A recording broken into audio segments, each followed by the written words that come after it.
Chers bien-aimés dans le Seigneur, que la paix et la grâce de Dieu soient avec vous. Nous sommes ici pour discuter avec vous sur l'orgueil comme obstacle au pardon. Nous allons essayer de comprendre comment l'orgueilleux est structuré et aussi essayer de voir pourquoi Dieu lui-même a l'intention de bloquer l'orgueilleux plutôt que de lui laisser la voie libre pour agir comme il le souhaite. Et nous allons voir que peut-être que Dieu ne met pas officiellement de hiérarchie entre les péchés, mais Dieu a dit lui-même, il y a une façon dont il voit l'orgueilleux qui surtout va être très problématique. Et c'est pour cela que nous allons voir comment l'orgueil structure ce que j'appellerais cette absence de pardon, cette négation de la part de Dieu, de notre propre personne. Comment Dieu finit par résister à l'orgueilleux et c'est quoi les conséquences de cette résistance sur la vie de l'orgueilleux. Donc nous allons passer en revue plusieurs textes et je vais vous demander de tenir vos Bibles ouvertes autant que faire se peut pour que nous puissions ensemble à donner lecture à différents textes qui nous permettront de nourrir les échanges de ce soir. Cela dit, que la paix et la grâce de Dieu vous soient données. Nous allons nous incliner pour prier le Seigneur, pour qu'il puisse nous guider dans le cadre de cette étude biblique et qu'il puisse aussi et surtout vous édifier. Prions le Seigneur. Dieu d'amour, Dieu de compassion, Dieu de miséricorde, nous voici dans ta présence en ce moment. Nous te remercions de ce privilège que tu nous donnes de pouvoir marcher avec toi, de pouvoir accomplir ta volonté, Père Saint. Et ce privilège nous dépasse, ce privilège est au-dessus de nous, Père Saint. Nous nous courbons devant ton autorité et reconnaissons que tu es Dieu à la gloire du Père. Nous te demandons, cher Seigneur, de nous aider à aller de l'avant et que, Père Saint, cette aide, ô Dieu, puisse participer de notre épanouissement spirituel, ô Dieu. Que nous puissions t'accueillir pleinement et que cet accueil puisse se traduire par une vie renouvelée, Père Saint, et fondée sur ta parole. Nous te prions non pas que nous soyons bons ou dignes, mais dans le précieux nom de Jésus. À lui la gloire, l'honneur et la louange au siècle des siècles. Amen. Encore une fois, que la paix et la grâce de Dieu vous soient données. Comme nous vous l'avons dit, nous allons voir comment l'orgueil se veut ce que j'appellerais une forme d'obstacle au pardon, un obstacle non négligeable, un obstacle qu'il va falloir ôter. Car souvent, chers amis, nous parlons de pardon, nous prenons notre temps à élaborer sur le pardon, mais les protagonistes, les gens concernés ne peuvent pas avancer parce qu'il y a un fond. Il y a un fond au départ qui n'a pas pu être écarté, brisé si vous voulez, et ce fond est constitué par l'orgueil. Lorsque nous parlons de pardon, nous voyons un bourreau et une victime, mais les deux peuvent être des orgueilleux. Nous avions toujours dit que chacun a la responsabilité de son action. Et si chacun a la responsabilité de son action, chacun aussi a la responsabilité de sa réaction. Donc, quelqu'un peut être orgueilleux dans son action, l'autre peut être orgueilleux dans sa réaction. L'orgueil de quelqu'un dans son action ne justifie pas l'orgueil de l'autre dans sa réaction. Autrement dit, l'orgueil du bourreau ne justifie pas l'orgueil de la victime. Pourquoi? Parce que nous sommes des serviteurs et des servantes de Dieu. Nous devons avoir en nous les sentiments qui étaient en Jésus-Christ. Cela dit, il est important que nous établissions certaines démarcations par rapport à ce qu'on appelle l'orgueil, parce que beaucoup de choses risquent d'être appelées orgueil et pourtant ne pas l'être. Quand nous parlons d'orgueil, nous ne sommes pas, comment dirais-je, en train de fonder un discours sur ce que j'appellerais l'amour-propre. Beaucoup de gens confondent l'amour-propre et l'orgueil. Un homme de Dieu, une femme de Dieu doit avoir un certain amour-propre qui impose le respect de sa personne. C'est-à-dire, il y a des choses que l'homme de Dieu peut se permettre de ne pas accepter. Ce n'est pas qu'il soit orgueilleux, mais il a un amour-propre. L'orgueil ne doit pas être confondu avec l'amour-propre. L'orgueil ne doit pas être confondu non plus avec l'estime qu'on a de soi-même. Pourquoi? Parce que l'évangile n'est pas là pour nous mettre en piètre estime. L'évangile nous met justement à un certain standard. Et cela dit, nous ne pouvons pas accepter n'importe quoi. L'orgueil ne veut pas dire que je brise tous les principes d'excellence pour ne pas montrer que je suis une mauvaise personne. Non, non, non, non, non, non. Quand nous parlons d'orgueil, c'est un autre registre. Donc tout ne peut pas être compris dans les balises de l'orgueil, parce que beaucoup de gens refusent d'agir ou de réagir parce qu'ils ont peur d'être taxés d'orgueilleux. Donc nous avons vu dans la Bible, Jésus s'est mis à chasser les gens du temple qui étaient en train de faire du commerce. Est-ce que c'était un orgueil de sa part, cette action? Point.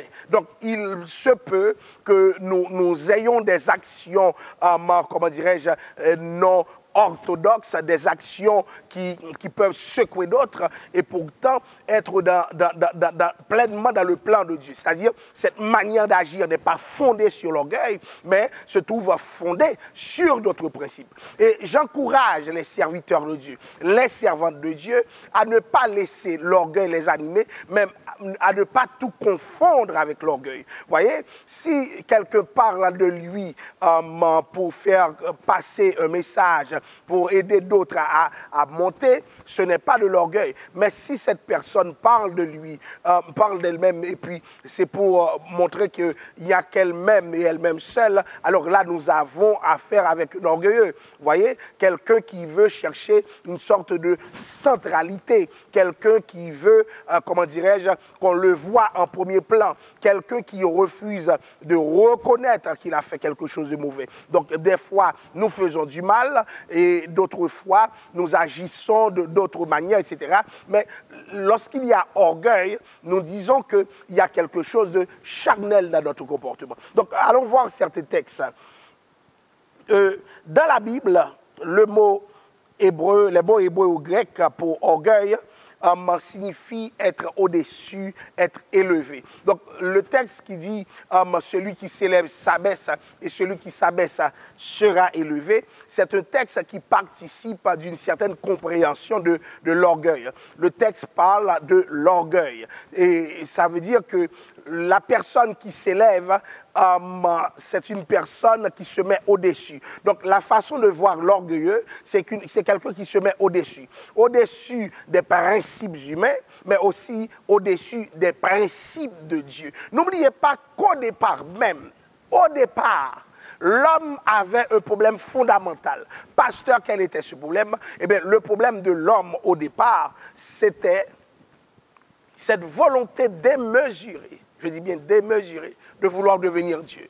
Satan a piégé l'homme parce qu'il lui a permis d'affirmer son orgueil. L'homme voulait devenir comme Dieu, donc être au-dessus de ce que l'on appellerait l'humanité même. Donc l'homme voulait être au-dessus de ce qu'il a été, donc devenir comme Dieu. Donc l'orgueil, c'est celui qui n'accepte pas ses propres limites. Nous voyons dans le péché d'Adam, l'expression achevée de ce qu'on appellerait de l'orgueil. Donc, l'incapacité d'accepter, de composer avec ses propres limites, vouloir devenir comme Dieu, comme une sorte de surhomme, participe justement de cette réalité qu'on appelle orgueil, de ce péché qu'on appelle orgueil. Et nous devons faire attention parce que ces expressions dans notre vie peuvent être fatales. Ces expressions, disons-nous, peuvent être fatales. Nous devons gérer l'orgueil parce que celui qui se met au-dessus, donc celui qui s'élève, s'abaisse. N'oubliez pas pourquoi celui qui s'élève s'abaisse. Se mettre au-dessus, c'est un acte prétentieux parce que, bibliquement parlant, Dieu seul est au-dessus. Voyez, c'est un acte de prétention. Donc, nous devons faire attention avec cette attitude, cette volonté souvent subtile manifestée dans ce geste, dans cette démarche consistant à nous mettre au-dessus et au-dessus des autres, à se considérer au-dessus des autres. Donc, au sens figuré comme au sens naturel, nous voyons que l'orgueil traite de ce qu'on appelle la hauteur. la hauteur. Donc, dans la Bible, nous voyons cet homme, la personne de Nebuchadnezzar, qui avait fait beaucoup de choses. Donc, le livre de Daniel nous rapporte ce que Nebuchadnezzar avait achevé de ses propres mains. Donc, qu'est-ce que l'orgueil avait fait? L'orgueil a fait que Nebuchadnezzar s'est senti valorisé, honoré par ses propres œuvres auxquelles il accordait une, je dirais, prépondérance, une place spéciale. Et cet orgueil va valoir à Nebuchadnezzar, je dirais, une déshumanisation de la part de Dieu. Dieu a tellement horreur de l'orgueil qu'il a réduit Nebuchadnezzar à l'état de bête sauvage. Nebuchadnezzar n'était pas hébreu, n'était pas juif. Pourquoi Dieu agit-il de cette manière à son égard? Parce que Dieu n'accepte d'aucun homme cette attitude qui consiste à se comporter comme Dieu lui-même. Dieu n'accepte d'aucun homme cette attitude, parce que tout homme doit rendre compte à Dieu, et ceci avec humilité. Donc, lorsqu'un homme a la prétention d'être Dieu, lorsqu'un homme se croit au-dessus de tous, lorsqu'un homme pense qu'il n'a pas à rendre compte à d'autres, automatiquement, il se place dans la position d'un orgueilleux. Et qu'est-ce que Dieu fait?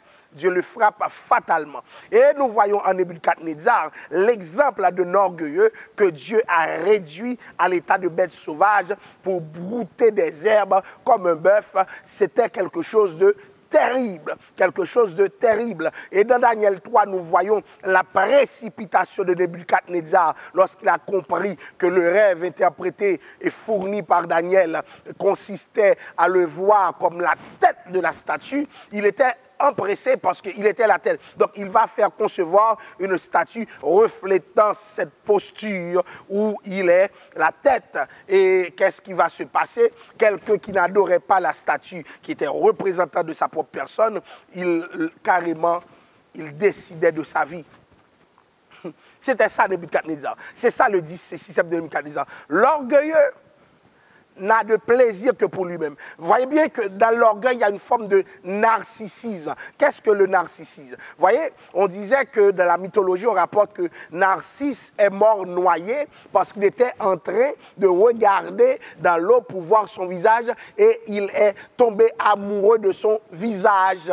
Donc, il a plongé sa tête dans l'eau et l'amour de son visage, le fait qu'il soit séduit par son visage, l'a conduit à la noyade. Donc, le narcissisme, c'est celui qui se regarde lui-même, qui oublie que tout existe à côté de lui et qui tombe dans un amour de son portrait, dans un amour de ce qu'il est, de ce qu'il représente, dans une idéalisation inachevée. Vous voyez, c'est exactement le portrait du narcissisme. Donc, un chrétien, vous voyez, qui m'écoute là et qui se dit en ce moment, est-ce que je suis orgueilleux? Je te demanderai, qu'est-ce que tu représentes à tes yeux? Non pas que je te demande de ne pas t'aimer, vous voyez, tu peux aimer ce que tu es, mais n'agis pas comme Nebuchadnezzar de Daniel 3 qui érige ce qu'il est en statue.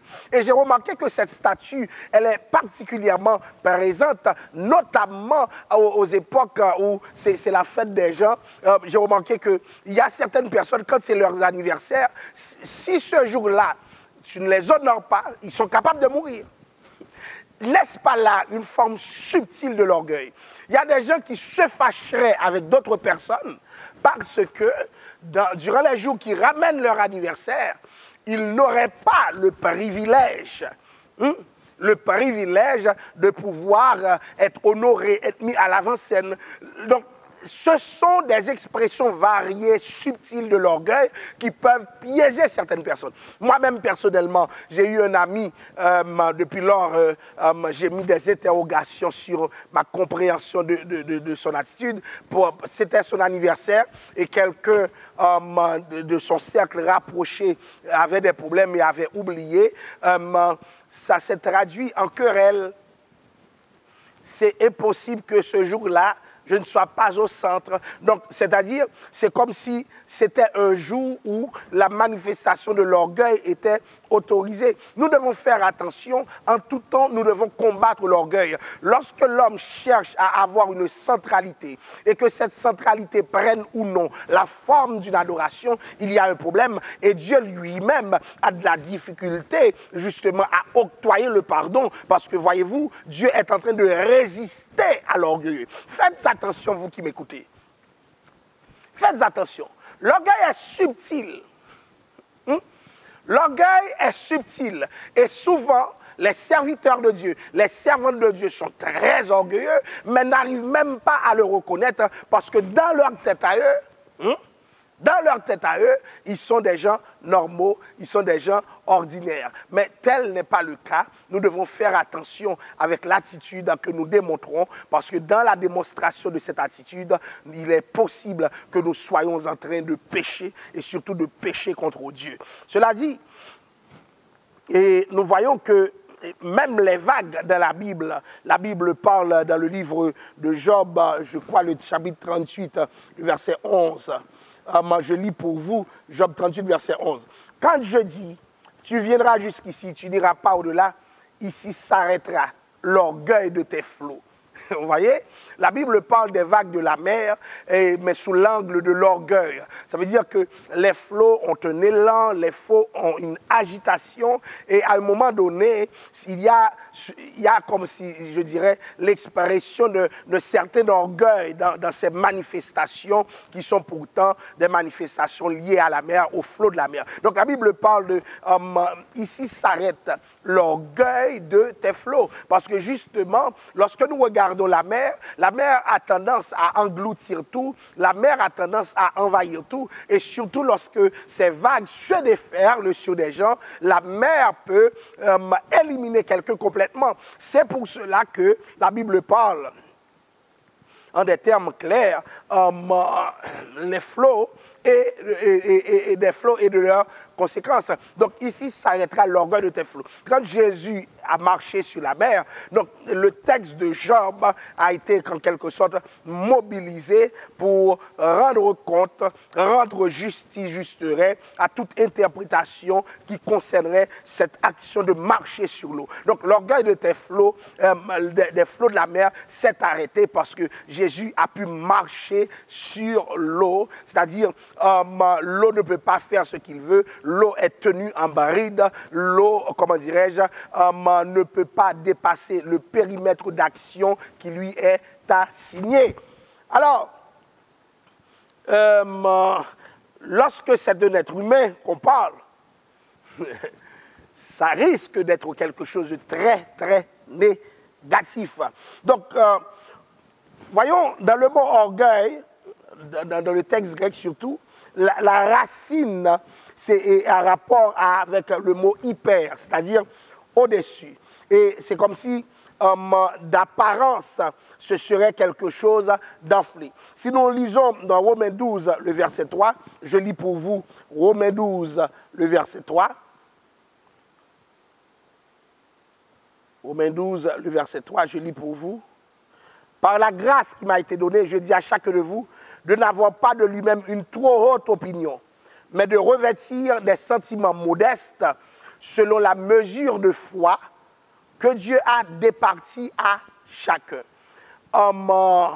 De n'avoir pas de lui-même une trop haute opinion. C'est le problème de l'orgueilleux. L'orgueilleux ne fait jamais rien.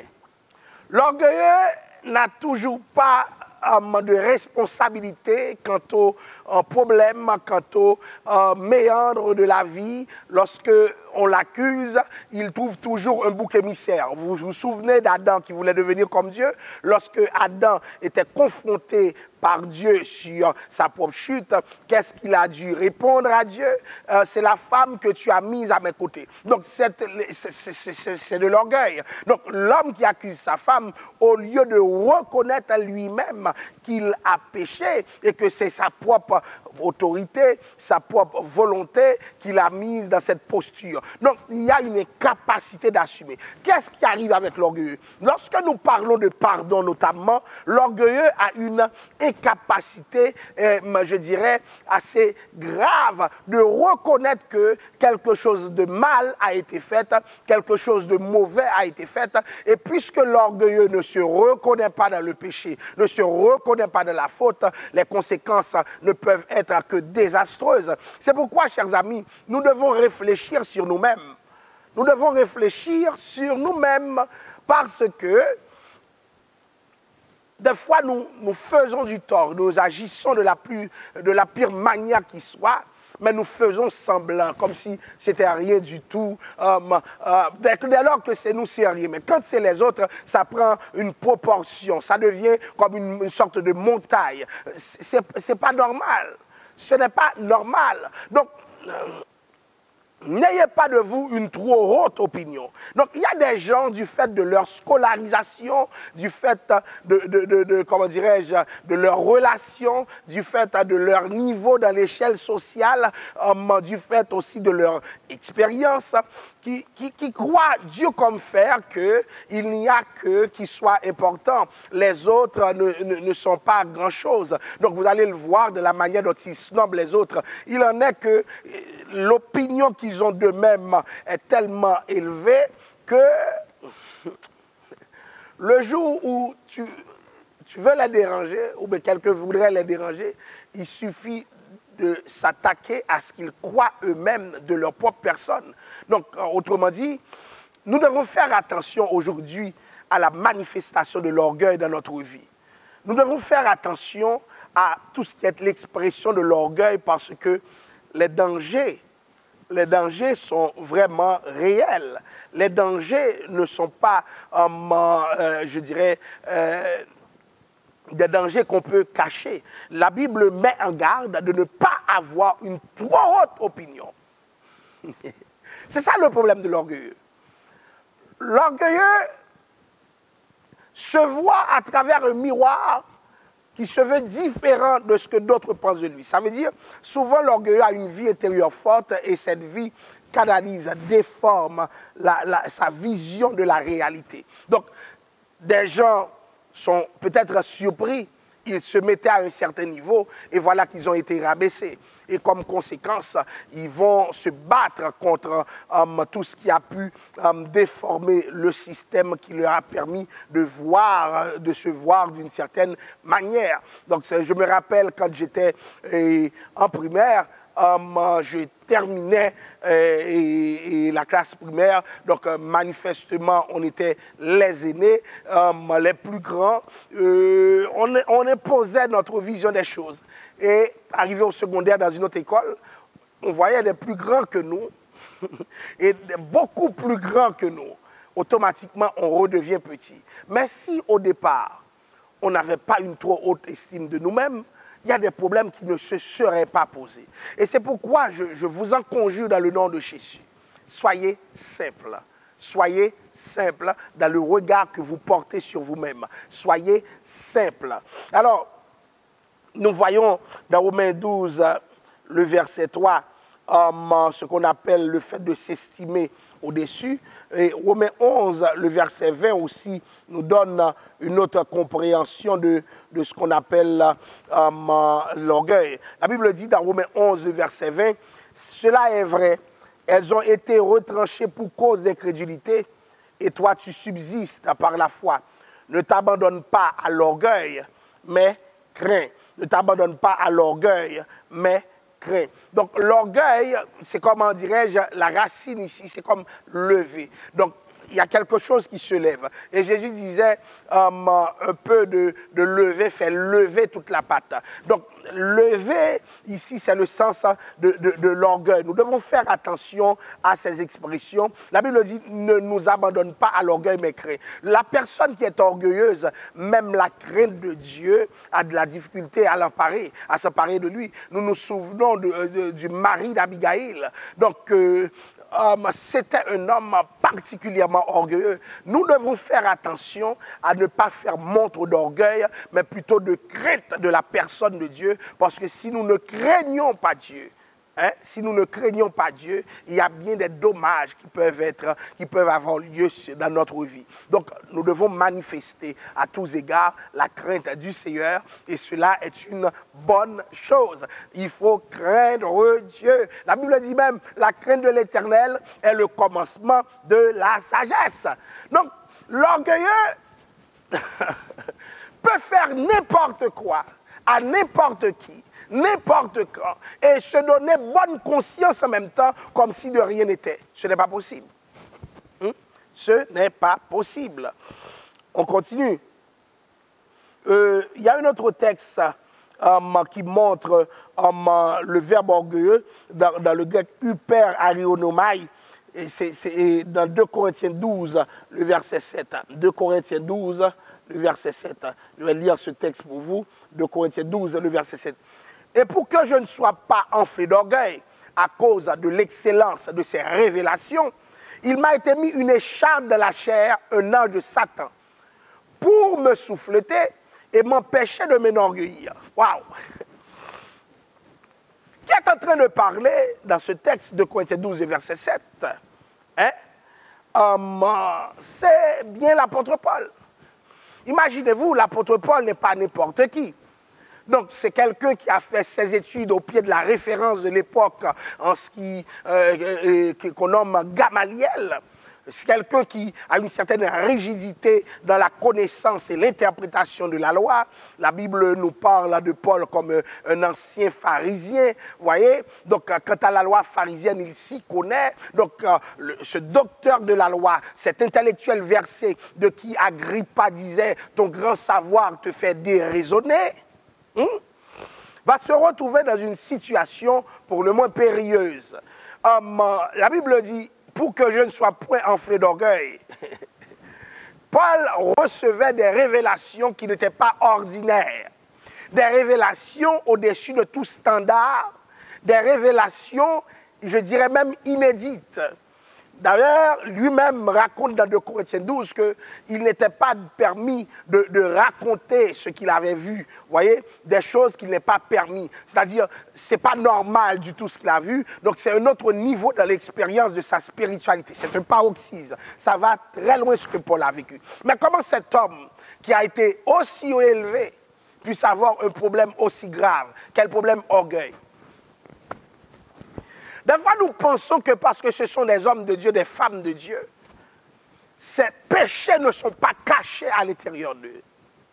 Des fois, nous pensons que parce que la personne aime Dieu, la personne prétend qu'il sert Dieu, qu'elle sert Dieu, que ces péchés ne sont pas cachés quelque part au plus profond en eux. Donc, qu'est-ce que l'Évangile a fait?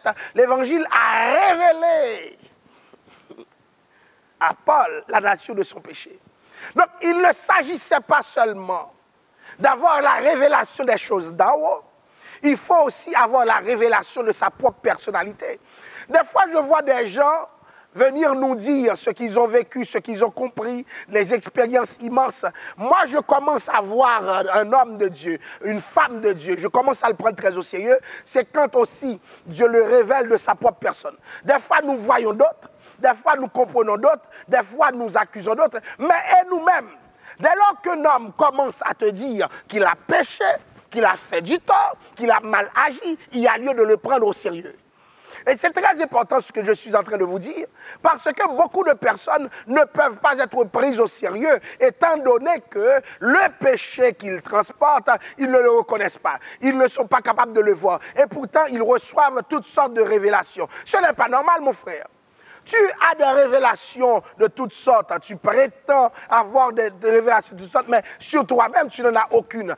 Et pourtant, tu as de graves problèmes qui structurent ta vie. J'ai vu des hommes et des femmes de Dieu raconter à d'autres leurs problèmes, raconter à d'autres ce qu'ils ont vu, des choses extraordinaires, mais ils n'ont jamais rien vu pour eux-mêmes. L'Esprit de Dieu qui te révèle doit aussi te parler de ta propre faute. Et c'est ce que nous voyons. Paul n'a pas honte de dire que pour qu'il ne soit pas enflé d'orgueil à cause de l'excellence de ses révélations. C'est-à-dire, il a reçu quelque chose que d'autres n'ont pas reçu. Donc, il pourrait être orgueilleux. Nous voyons même dans l'expérience de la spiritualité, l'orgueil peut aussi prendre place. Et Dieu va résister à l'orgueilleux. Donc, ce que Dieu investit en toi, ce que Dieu permet à ta personne d'avoir, peut nourrir aussi ton orgueil si tu ne fais pas attention. Fais attention à toi-même. Donc, comme le Seigneur voulait Paul, voulait une relation spéciale avec Paul, alléluia, voulait accueillir Paul là, dans son pardon éternel, l'une des choses qu'il a faites, il l'a empêché de vivre dans l'orgueil. Et la Bible dit, il m'a été mis une écharpe dans la chair, un ange de Satan pour me souffleter et m'empêcher de m'enorgueillir. Pourquoi fallait-il une écharpe? Pourquoi? Alléluia. Il y a des gens qui sont tellement orgueilleux. Dieu n'a pas le choix. Il faut absolument que Dieu fouette cette personne. Il y a des personnes qui sont tellement orgueilleuses que Dieu doit non seulement les frapper, mais les avertir. Pourquoi? Souvent, nous avons des problèmes de notre vie. Nous nous demandons c'est quoi les raisons pour lesquelles ces problèmes persistent dans notre vie. Eh bien, c'est simple. L'orgueil. Dieu n'accepte pas ton orgueil. Dieu ne veut pas que tu vives, que tu évolues dans l'orgueil. Et pour cela, Dieu n'a pas le choix que de te frapper. Donc, beaucoup de prières n'ont pas de solution. Dieu a vu qu'il doit t'empêcher de t'enorgueillir. Oui, beaucoup de choses ne sont pas à notre portée parce qu'il se peut que notre orgueil nous transporte au-delà même du royaume de Dieu, là où la provision de Dieu pour nous ne va pas garantir notre survie. Ce n'est pas normal. Ce n'est pas normal que certaines personnes agissent sur le fondement de l'orgueil et refusent de le voir, puisqu'ils ont d'excellentes révélations, mais ils refusent de comprendre la révélation qui les concerne. Avant que Dieu te révèle autre chose, Dieu doit te parler de toi. Dieu doit te dire qui tu es, quel est ton état, quelle est ta situation. Donc, la force de la révélation de Dieu, alléluia, c'est de te dire qui tu es. Donc, Dieu commence par me parler de moi, et ce faisant, à m'aider à comprendre où est-ce que je m'en vais. Et c'est ce que Dieu veut dans ta vie, mon frère. C'est ce que Dieu veut dans ta vie, ma soeur. Donc, si l'orgueil est chez toi, fais attention, parce que Dieu veut battre l'orgueil. Alors, la Bible dit, pour me souffleter et m'empêcher de m'enorgueillir. Ça veut dire quoi? Il y a possibilité de s'enorgueillir. Il y a possibilité d'agir de la mauvaise manière. Vous voyez? Donc, nous voyons encore 2 Pierre 2, 18, une autre expression de l'orgueil dans le livre de Pierre, deuxième livre de Pierre, 2 Pierre 2, le verset 18. Je lis pour vous. Avec des discours enflés de vanité, ils amorcent par les convoitises de la chair, par les dissolutions, ceux qui viennent à peine d'échapper aux hommes qui vivent dans l'égarement, avec des discours enflés de vanité. L'orgueil est une sorte d'enflement. Faites attention. Certains discours n'ont rien à voir avec la parole de Dieu. Et si ce n'est pas la parole de Dieu qui fonde notre discours, eh bien définitivement, il va y avoir un problème. Donc, des discours enflés de vanité. Je ne sais pas si vous avez déjà entendu certains discours qui n'ont rien à voir avec Dieu. J'en ai vu même dans l'Évangile, j'ai vu des gens qui disent que si ce n'est pas moi, homme de Dieu, qui fait quelque chose pour toi, tu ne vas jamais... Ils ont pris la place de Dieu, c'est des discours vaniteux. J'ai vu des hommes de Dieu qui disent, depuis que moi, c'est moi qui dis quelque chose, ça va arriver quand même. Mais qui es-tu? Qui es-tu? Si c'est Dieu qui met une parole dans ta bouche, cette parole va arriver. Mais souvent, tu parles de ton propre chef, comme en disant cela, parce que Dieu n'a établi aucun homme Dieu sur terre. Tout ce que tu peux faire, tu le fais par la grâce de Dieu. La Bible dit, je puis tout par celui qui me fortifie. Donc, le discours qui montre l'homme de Dieu, même avant Dieu, ou du moins, c'est le discours qui fait en sorte que tu vois l'homme de Dieu. Lorsque tu vois l'homme de Dieu, tu n'as pas besoin de voir Dieu. Alors là, il y a un problème, parce que l'homme de Dieu doit amener l'autre devant Dieu plutôt que le maintenir devant lui-même. Certaines assemblées sont devant leur pasteur seulement. Certaines assemblées sont devant leur leader seulement, mais ne peuvent pas s'élever. Pourquoi? Parce qu'il y a un discours vaniteux qui structure le rapport de ces assemblées avec Dieu. Donc nous faisons attention à ces réalités, chers amis. Dieu n'accepte pas que nous faisions montre, je dirais, de vanité à travers nos discours. C'est une expression de l'orgueil qu'il va falloir contrôler parce que Dieu est un Dieu qui déteste l'orgueil. N'est-ce pas le Dieu qui fait grâce aux humbles? Il te manque d'humilité, mon frère. Il te manque d'humilité, ma soeur. Il te manque d'humilité dans ta façon de voir, dans ta façon de faire les choses. C'est très important que cette humilité vienne à structurer ta vie. Alors, nous voyons encore comme expression de l'orgueil dans 1 Corinthiens 4, verset 6 et verset 18. 1 Corinthiens 4, verset 6 et verset 18. Donc, c'est comme levé tout à l'heure, mais nous voyons aussi le mot, je dirais, gonfler. Gonfler. Donc, 1 Corinthiens 4, le verset 6 et le verset 18. C'est à cause de vous, frères, que j'ai fait de ces choses une application à ma personne et à celle d'Apollos, afin que vous appreniez à nos personnes à ne pas aller au-delà de ce qui est écrit, et que nul de vous ne conçoive que de l'orgueil en faveur de l'un contre l'autre. Des fois, des hommes de Dieu créent des problèmes entre hommes de Dieu et font de ce problème un environnement pour la communauté fraternelle qu'ils forment. Ce n'est pas normal. La Bible dit « Et que nul de vous ne conçoive de l'orgueil en faveur de l'un contre l'autre. » Donc, lorsque tu dis « tu es pour un tel, tu n'es pas pour un tel », il y a une expression de l'orgueil. C'est pourquoi, chers amis, dans la mise en œuvre des clans, dans le fonctionnement des clans, il y a de l'orgueil nécessairement. C'est l'orgueil qui informe ce parti pris, qui permet de prendre quelqu'un et d'être contre l'autre. Dieu n'est pas là-dedans. Donc, entre Paul et Apollos, il y avait des choix clairs que certaines personnes du peuple faisaient, et Paul n'est pas rentré dans ce discours. Paul a fait montre d'humilité. Donc, Apollos est un homme éloquent, versé. Beaucoup de gens pensent même qu'il était beaucoup plus versé que l'apôtre Paul. Donc c'est quelqu'un qui sait manier, je dirais, les catégories relatives à l'écriture. Et cet avantage était très significatif pour Apollos devant les yeux du peuple. Mais le Seigneur n'est pas dans ses attitudes. Donc, tu verras que le peuple essaie de comparer les gens. Un tel est plus bon, un tel est meilleur. Écoutez, je suis contre la médiocrité. Entendons-nous. Je suis contre la médiocrité. Si quelqu'un est médiocre, j'ai la responsabilité pastorale d'empêcher à cette personne d'œuvrer dans le domaine où il fait montre de médiocrité, à moins que cette personne soit perfectible, c'est-à-dire qu'elle puisse apprendre à avancer. Autrement, si je ne le fais pas, j'aurai à rendre compte à Dieu parce qu'être pasteur demande du courage. Des fois, ça dérange que l'on dise à certaines personnes qu'elles ne sont pas capables ou bien qu'elles ne sont plus capables, mais c'est dans la volonté de Dieu qu'on agit de la sorte. Mais dans le texte, ce n'est pas ce qui se trame, ce n'est pas ce qu'on voit. Dans ce texte, nous voyons surtout il y a un différent parmi les gens au sujet de Paul et d'Apollos. Donc les gens voulaient les comparer.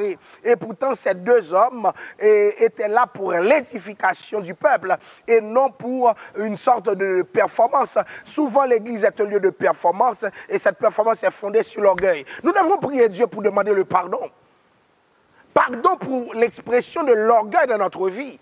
Parce que l'orgueil dérange. Même le fonctionnement du peuple de Dieu est dérangé par l'orgueil. Donc non seulement certaines personnes qui se croient plus élevées que d'autres, qui croient que tout leur est autorisé, mais aussi nous avons d'autres catégories qui font le lien, donc qui choisissent et qui créent des clans. Dans le nom de Jésus, lorsque nous créons des clans, c'est une expression avérée de l'orgueil qu'il va falloir détruire. Donc dans le clan, nous voyons quand on rapporte avec l'autre, disons qu'un tel est mieux qu'un tel. Et pourtant, ce n'est pas qu'un tel soit mieux ou bien un tel soit mieux, c'est est-ce que l'évangile est desservi? Est-ce que la parole est prêchée dans sa profondeur? Et ça prend quoi? Ça prend, comment dirais-je, une discussion sur ce que l'orgueil représente, une discussion sur ce que l'orgueil veut dire. Et l'orgueil, chers amis, c'est quelque chose de dangereux. Donc, le verset 18 nous dit aussi quelque chose d'autre là. Donc, verset 4. Quelques-uns se sont enflés d'orgueil. Voyez le mot enflé. Voyez, l'orgueilleux est enflé. Ça veut dire c'est plus que la mesure normale. Il y a un enflement. C'est comme une forme de surpoids par rapport à ce qui est normal. Il y a un enflement. C'est comme si l'affaire grossissait. Vous voyez, quelques-uns se sont enflés d'orgueil comme si je ne devais pas aller chez vous. Mais j'irai bientôt chez vous. Si c'est la volonté du Seigneur, je connaîtrai non les paroles, mais la puissance de ceux qui se sont enflés. Car le royaume ne consiste pas en paroles. Alléluia, en puissance. C'est un texte que j'aime.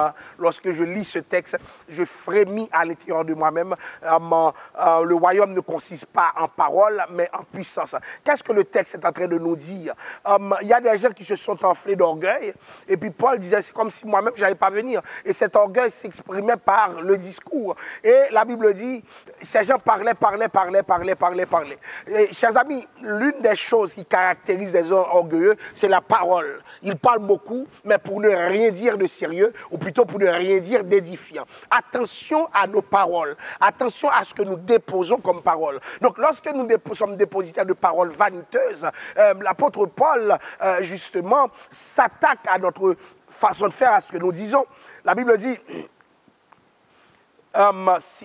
mais j'irai bientôt vers vous si c'est la volonté du Seigneur, et je connaîtrai non les paroles, mais la puissance de ceux qui sont enflés.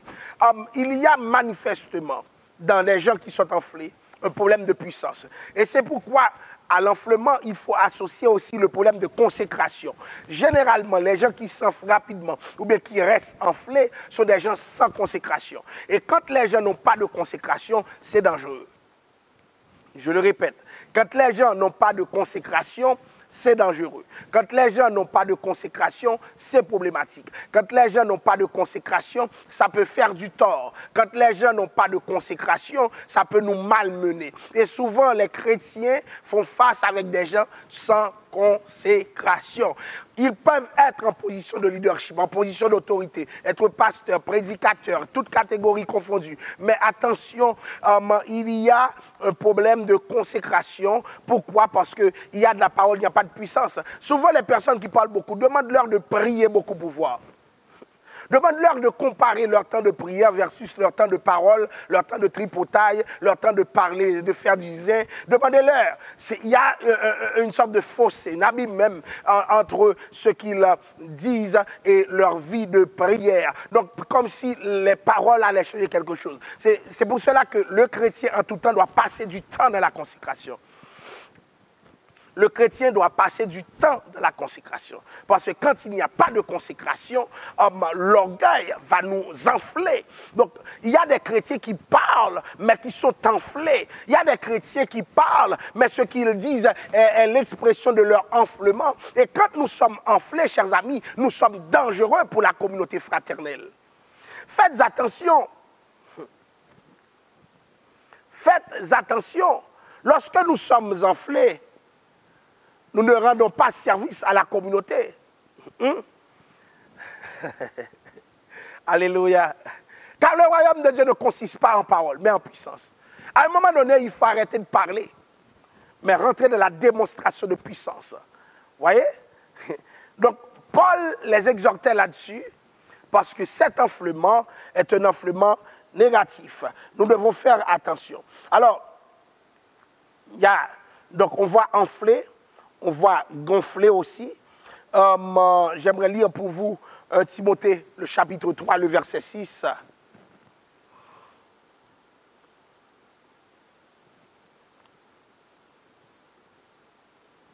Il ne faut pas qu'il soit un nouveau converti, de peur qu'enflé d'orgueil, il ne tombe sous le jugement du diable. Aïe, aïe, aïe. Un nouveau converti,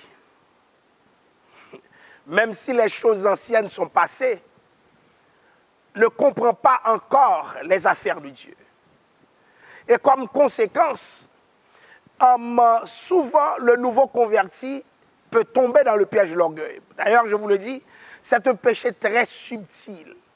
Si même l'apôtre Paul, pendant que Dieu faisait de grandes choses avec lui, était orgueilleux, a reconnu la possibilité qu'il soit maintenu dans son orgueil de façon constante, permanente. Je n'ai pas besoin de vous dire qu'en est-il de nous autres hommes mortels qui ne prennent pas de temps pour prier, pour chercher Dieu. Vous voyez? Donc, parlant du nouveau converti, il dit, de peur qu'enflé d'orgueil, il ne tombe sous le jugement du diable. De peur qu'enflé d'orgueil, ça voulait dire quoi? De peur qu'enflé d'orgueil. Enflé d'orgueil, c'est l'expression de l'immaturité. Et le diable te jugera. C'est ça que je dis aux gens. Lorsque nous sommes orgueilleux, c'est une brèche, oui, que nous aménageons dans notre vie pour l'ennemi. Lorsque nous sommes orgueilleux, c'est une brèche, une porte ouverte que l'ennemi dispose pour ravager à l'intérieur de nous. Il y a des gens qui ont toutes les bonnes manières, mais le simple fait qu'ils soient orgueilleux dérange au point de faire en sorte que le diable puisse sévir encore. Il y a des gens qui ont accompli toutes sortes d'exigences en termes de sanctification, mais l'aspect de l'orgueil n'est pourtant pas résolu. C'est vrai que cette personne n'est plus adultère, n'est plus fornicateur, mais l'aspect orgueil est omniprésent dans la vie de cette personne. Et c'est dans cela que nous devons faire attention, parce que l'orgueilleux, voyez, l'orgueilleux a de mauvaises habitudes. La Bible dit, il ne faut pas qu'il soit un nouveau converti. C'est le problème des nouveaux convertis, mais c'est aussi le problème des chrétiens plus matures, puisque nous l'avons vu chez Paul, et nous le voyons aussi aujourd'hui dans nos églises. C'est quoi la conséquence par rapport au pardon? Lorsque quelqu'un ne pardonne pas, parce que son orgueil est encore présent, vous voyez, cette personne n'accepte pas de brisement, puisque son orgueil est encore en train de structurer sa vie, ses prises de position. Son orgueil informe son attitude par rapport à l'autre. Il dit que c'est normal, etc. Il trouve tous les prétextes, il les aligne. Alors là, il y a un problème, cher ami. Il y a un problème. Dieu ne veut pas que tu sois orgueilleux. Tu dois demander pardon à Dieu pour ton orgueil. Alléluia. Tu dois demander pardon à Dieu pour l'expression de cet orgueil dans ta vie, parce que ses conséquences risquent d'être désastreuses. J'ai vu des hommes de Dieu, des femmes de Dieu détruites par l'orgueil qui est dans leur vie. Ce n'est pas normal. Il ne faut pas qu'il soit un nouveau converti, de peur qu'enflé d'orgueil, il ne tombe sous le jugement du diable. Voilà pourquoi, chers amis, comme pasteurs d'église, nous nous assurons que des gens qui sont nouveaux convertis ne soient pas associés à certaines fonctions, parce que nous les exposons au diable, puisque ces fonctions peuvent leur monter à la tête. Et une fois qu'ils vivent, comment dirais-je, cette montée d'adrénaline, leur comportement peut être antichrétien. Leur comportement peut être très répréhensible. Nous devons faire attention, chers amis, à la manifestation de l'orgueil, qui est un signe d'immaturité du chrétien, surtout lorsqu'il est nouveau converti. Alors, la Bible nous parle de le jugement du diable. C'est important. Il y a un jugement du diable pour les chrétiens. Il y a des choses que tu fais par orgueil, c'est le diable qui est là après toi. Il y a des façons d'agir par orgueil, c'est le diable qui est derrière toi. Il y a des façons de faire par orgueil, c'est le diable qui décide pour toi. Alors attention mon frère, le diable te jugera. Le diable te jugera. La Bible parle de tomber sous le jugement du diable. Donc, ce n'est pas un jugement. Beaucoup de gens, ils essaient de chasser le diable, mais chasse l'orgueil plutôt dans ta vie, hein, et puis tu chasseras le diable comme il le faudrait. Chasse l'orgueil. tu n'es pas capable de te réconcilier, tu n'es pas capable de pardonner, tu n'es pas capable de, comment dirais-je, de voir l'autre d'une autre manière, tu n'es pas capable d'aimer l'ennemi, tu n'es pas capable de faire du bien à la personne qui te hait. Vous voyez, tu es toujours dans la diplomatie, dans l'évitement, tu n'es pas capable de céder la place à Dieu, mais tu gardes toujours ton cœur avec de la rancune, et puis tu te dis chrétien. Mais comment tu vas vivre ça avec Dieu? Quelle spiritualité peut être informée par ces pratiques, par ces façons de faire? Dieu n'accepte pas ton attitude, mon frère, et surtout les prétextes béton que tu alignes pour justifier cette attitude. Donc, tu dois demander pardon à Dieu, et tout en sachant que ton orgueil est l'obstacle majeur au pardon de Dieu dans ta vie. Dieu ne te pardonnera pas tant aussi longtemps que tu resteras orgueilleux. Non, Dieu ne te pardonnera pas. Dieu n'acceptera pas de te pardonner. Et c'est pour cela que nous devons faire attention, parce qu'il y a des choses que Dieu n'accepte pas entre nos mains. Il y a des choses que Dieu n'acceptera pas entre nos mains. Je le dis. Donc, nous voyons aussi l'orgueil comme l'expression de l'insolence. Hein? L'expression de l'insolence. Il y a une certaine arrogance qui marche avec l'orgueil. Une arrogance qui est, comment dirais-je, fait en sorte que la personne refuse de dépendre de Dieu, d'être sous la dépendance de Dieu, de se soumettre à lui et de s'attribuer l'honneur qui lui revient.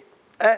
Donc c'est comme si c'était la racine de tous les péchés. David disait, non pas à nous, Éternel, non pas à nous, mais à ton nom donne gloire à cause de ta bonté, à cause de ta fidélité. L'orgueilleux était capable de rendre grâce à Dieu pour ce qui lui arrive. Il trouve toujours des moyens humains de raconter la grâce de Dieu. Et pourtant, tout ce qui est dans sa vie n'est que grâce. Mais il ne voit pas grâce. Il voit son mérite. C'est parce qu'il a beaucoup travaillé. C'est parce qu'il a fait beaucoup d'efforts. C'est parce qu'il a été là. C'est parce qu'il a été intelligent, etc. Mais si on pouvait tout voir sous l'angle de la grâce et comprendre conséquemment que ce que nous vivons, ce que